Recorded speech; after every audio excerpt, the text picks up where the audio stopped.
प्रिय सुफी सुबिन भट्टराई। वीरगन्जबाट काठमाडौँका लागि हिँडेको सुमो अम्लेखगञ्जको जंगलमा हाइवेको किनार लागेर रोकिएको थियो। चालक सुमोको बोनेट उठाएर बिग्रिएका कुरा पत्तो लगाउन खोजिरहेको थियो। 9 जना यात्रुमध्ये 5-6 जना चालकलाई कुनै खानेकुराको टुक्रालाई कमिलाले घेरीझैँ घेरिरहेका थिए।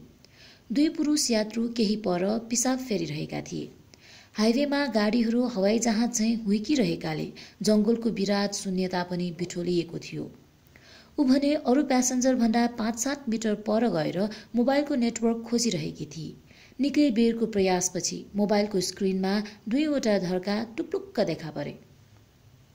डायल गरिएको नम्बरमा फोनको रिङ गयो। फोन उठ्ने बित्तिकै उसले नेटवर्क जाने सम्भावित त्रासलाई मध्यनजर गरेर छिटो भनी, "हेलो, सुन्नुस् न, म चढेको सुमो अम्लेखगञ्जको जंगलतिर पुगेर बिग्रियो।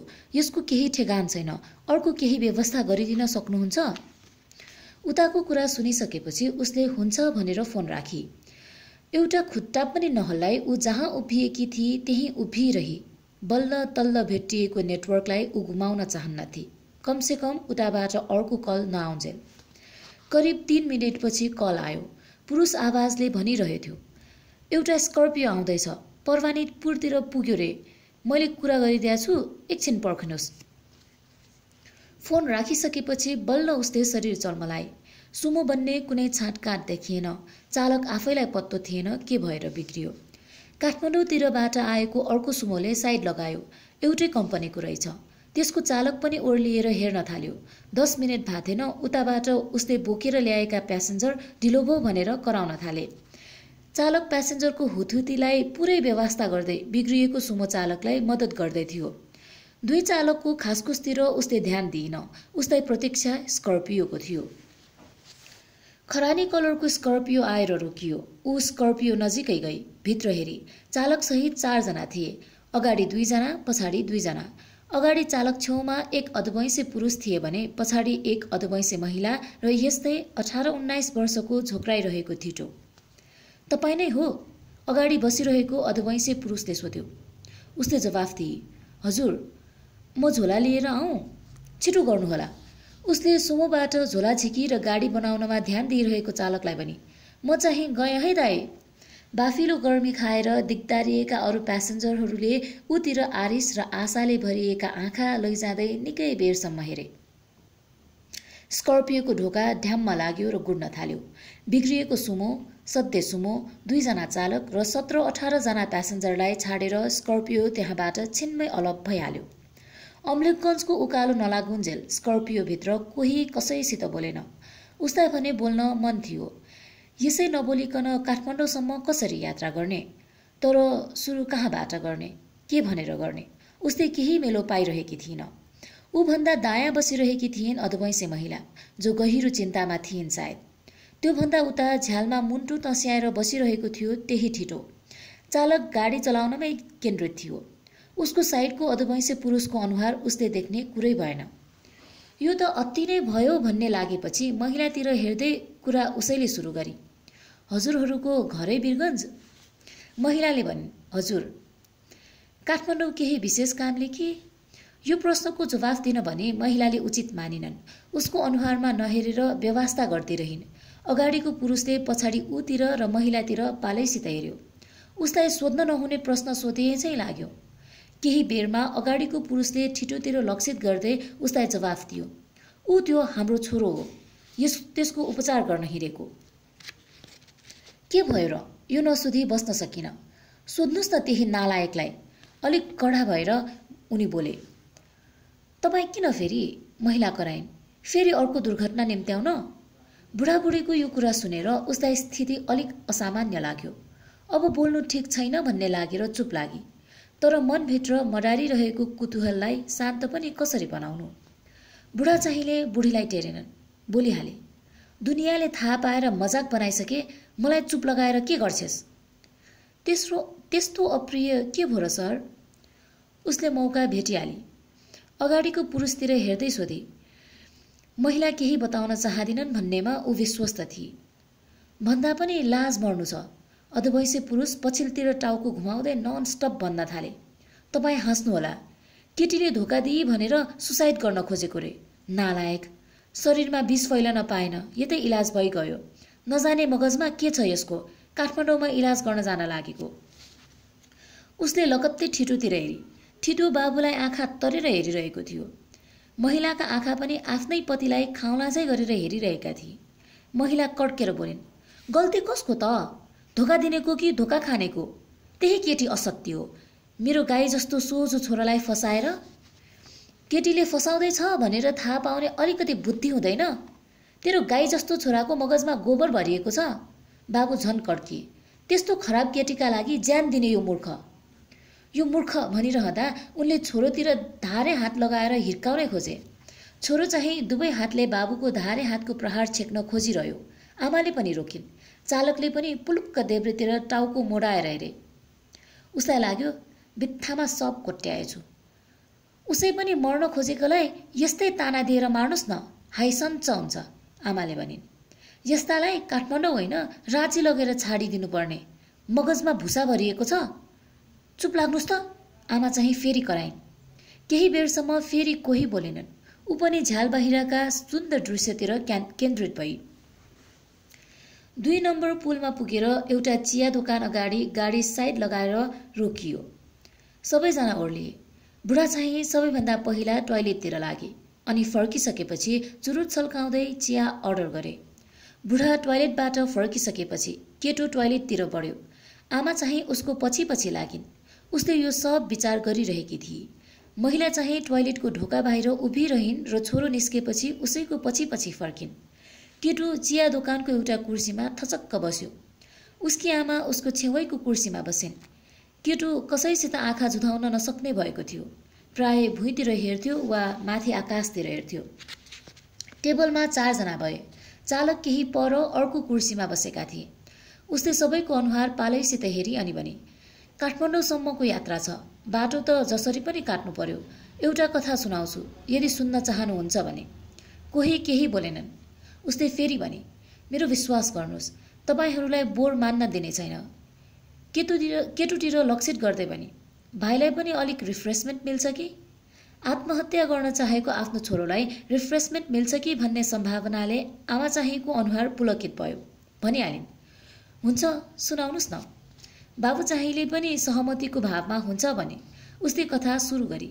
40-45 का देखिने चालक परतिर बसे पनि उसैको कथामा ध्यान दिन थाले। बसन्तको पात जस्तो कलिलो र फक्रिएको गुलाब जस्तो हँसिलो अनुहार, कुमसम्म लत्रने हलुका घुग्रिएको कैलो कपाल, 5 फुट 4 इन्च अग्लो कद, न मोटी न दुब्ली, स्ट्रबेरीको रसमा चोबलेर निकालिएको बरफको ढिक्का जस्तो रसिलो ओठ।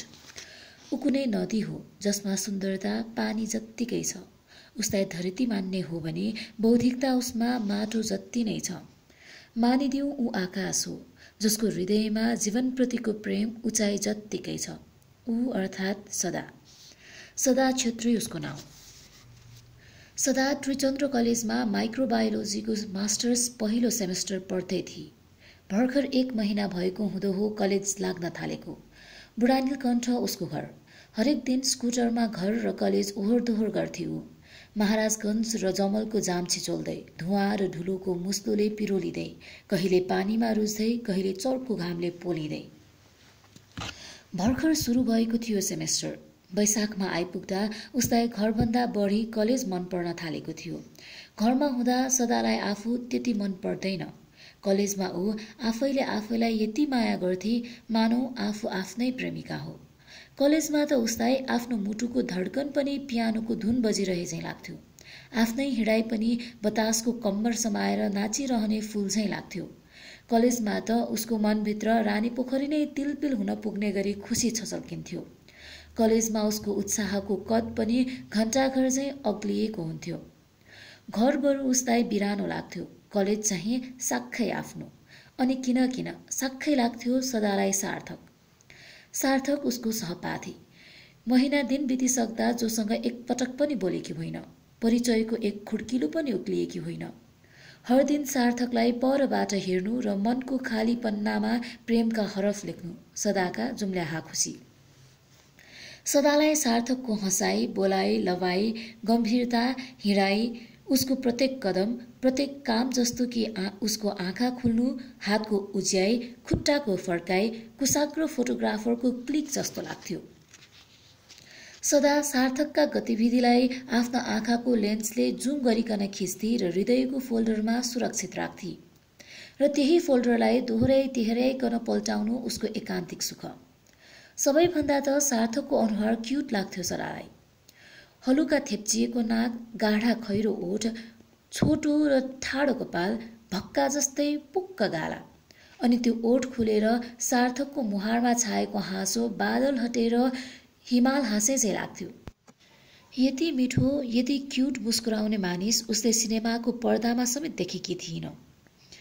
सदा ठान्थे उसको प्रेम एकोहोरो हो। उसलाई सार्थकले चिन्दैन, चिने पनि नाउँ जान्दैन, नाउँ जाने पनि उस्तो महत्त्व दिँदैन, महत्त्व दिए पनि प्रेमै गर्ने हदसम्म त मरि गए पुगेको छैन। एक दिन क्यान्टिनमा समोसा खाँदै गर्दा साथीहरू समक्ष सदाको मनबाट यो कुरा टुक्रिएको समोसाबाट आलु निस्के चाहिँ निस्कियो, म पनि कसैसित प्रेममा छु। यसो भनिरहँदा सदाको आवाज यति लचक थियो मानौ कसैले कपासमा टेकेको होस्। मुहारको रङ यति खुलेको थियो मानौ बगैँचाका रङ्गी बिरङ्गी फुलहरूले सापटी दिएको होस्। छेउमा उसका 3 जना साथी थिए, अदिति, भरोसा र नियति। भर्खर बनेका साथी भए पनि उनीहरू धेरै नजिकिसकेका थिए। उनीहरूमध्ये प्रेमको स्वाद चाख्न कोही बाँकी थिएनन्। कसैले +2 मै चाखिसकेका थिए, कसैले हालसालै चाख्ने मौका पाएका थिए। त्यसैले सदाले यहाँनिर म पनि भन्नु पर्यो। सदाका कुरा सुनिसकेपछि उसका साथीका आँखा बन्दागोबी चाहिँ उध्रिए। क्यान्टिनको हल्लाखल्लालाई थोरै भएपछि पछिल्तिर ठेल्दै उनीहरू सबैले आफू बसिरहेको कुर्सी सदा नजिक लगेर उसलाई क्वार हेर्न लागे। उनीहरूले सदातिर यसरी हेरिदिए मानव सदा प्रेममा परेकी होइन, पहिल्यै गइसकेकी हो। नियतिले उत्ताउलिँदै प्रश्नहरूले ठुङ्गिदिए, कहिलेदेखि, कोसँग, कसरी? बाँकी साथीका आँखा जवाफका भोका देखिए। सार्थक केसी? उनीहरूको प्रश्नको भोक मेटाउन सदाले जम्मा 2 शब्द खर्ची। आवाजले लचकता त्यागेको थिएन। केटीहरू एकछिनसम्म एकले अर्कालाई हेरे, आँखैले मुखामुख गरे अनि सदालाई रहस्य र प्रश्नहरूको हेराइले चिमोट्न थाले।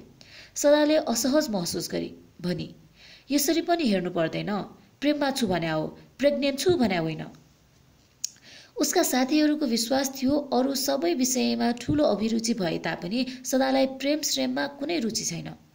जब केटीहरू बीचमा उनीहरूका क्लासका केटाहरूको बारेमा कुरा हुन्थ्यो तब सदा सधैँ व्यवस्था गर्दिन्थे। त्यसैले उनीहरूको विश्वास थियो सदाको हृदय मरुभूमि हो, जहाँ प्रेम जस्तो हरियाली तत्त्वका लागि कुनै स्थान छैन।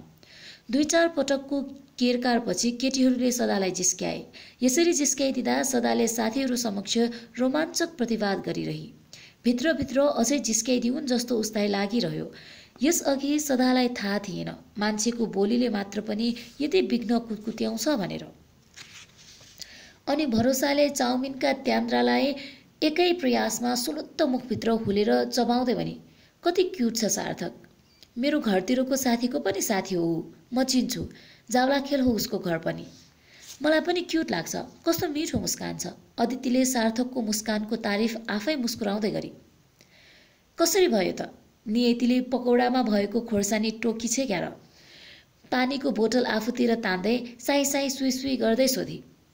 केटीहरूले यसअघि सायदै यत्तिको अभिरुचिका साथ कसैको प्रेमको किस्सा सुन्न चाहेका हुँदा हुन्। अहिलेसम्म त एकतर्फी प्रेम हो। सबैको अनुहारमा चुलिएको व्यग्रताको धिस्को सदाको यो जवाफले एकाएक धसिएको थियो। बोलचाल पनि भएको छैन? नियति पकौडामा भन्दा प्रश्नको औडाहामा लोभिएकी थिए। क्यान्टिनको ढोकाबाट एक हुल केटाहरू छिरे।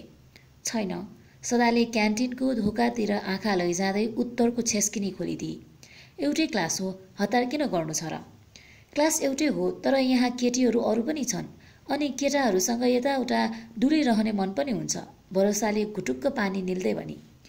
तर सदाले त्यो कुरालाई खासै महत्त्व दिइन। महत्त्व उसले सार्थकलाई दिए। महत्त्व उसले आफूले मनभित्रबाट सार्थकलाई गरेको चोखो प्रेमलाई मात्र दिए। सदाले हतारको हात समाइन, बरु धैर्यको धड्कन सुनेर बसिरही, पर्खाइको सुखद प्यासमा तडपिरही, मनमै थुनेर प्रेम गर्दा पनि ऊ आफूलाई फुक्का महसुस गरिरही।